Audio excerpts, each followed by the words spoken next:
Tonight, the president's helping to fulfill a promise he made nearly 2 years ago. Remember that this is not just a debate about policy. It's about people. It's about men and women and young people who want nothing more than the chance to earn their way into the American story. The time has come for common sense, comprehensive immigration reform. The time is now. Now's the time. Now's the time. And why is the president taking this action now? Because Republicans in Congress didn't. It's been 511 days since the Senate passed immigration reform. 511 days that the House has sat on its hands. 511 days that families have had to live in fear that they'll be torn apart. So now the president's moving forward with a plan that could protect up to 5 million people from deportation, most of them parents of U.S. citizens and legal residents. This will be a historic step forward for millions of people living in the shadows. And this president is making it happen.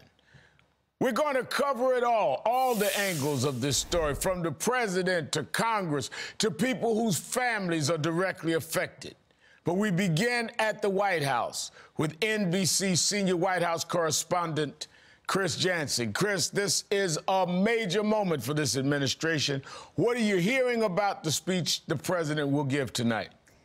Well, Reverend, now we're getting some new details on what was sure to be the most sweeping change to the immigration system in almost 30 years. It's going to be a speech of about 10 minutes long, and in it, the president will lay out both his justification and some of the details that will affect all those millions, nearly 5 million Americans. As you pointed out, some of the biggest winners, if you want to put it that way, in this are parents of children who are citizens. So they came over here illegally without documentation. Their children were born here. Now they have a chance to stay. They will be allowed to get a Social Security card. They'll be allowed to work. What they won't get is Social Security benefits or Obamacare.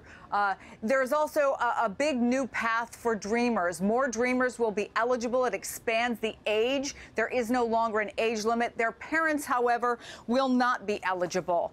And there's also expanded opportunities for visas for people who are in high-tech fields, although not as far as the tech industry would have liked.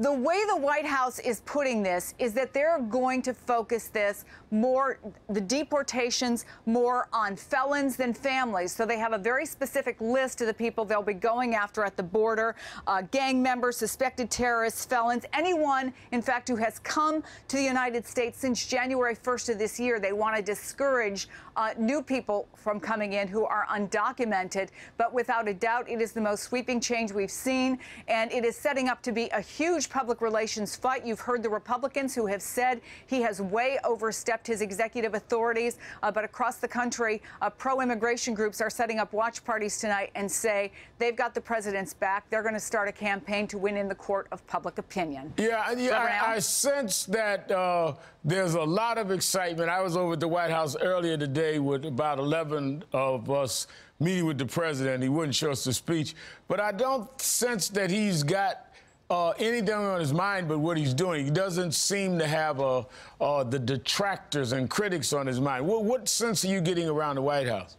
Well, look, when the president decided that he wanted to do this, he went to his cabinet and he said, I want to know how far I can go legally. We know what's in the bill that I wanted, the bill that the Senate passed. What in this bill can we do that we can legally defend? Now, I should also say that we've learned that's the reason parents of Dreamers are not included in this. They don't feel that they had the legal justification for the president to do it. But you're right. He feels confident. His cabinet feels confident that what he's done, he can legally defend. Chris Jansing at the White House, thank you for your time tonight. Sure.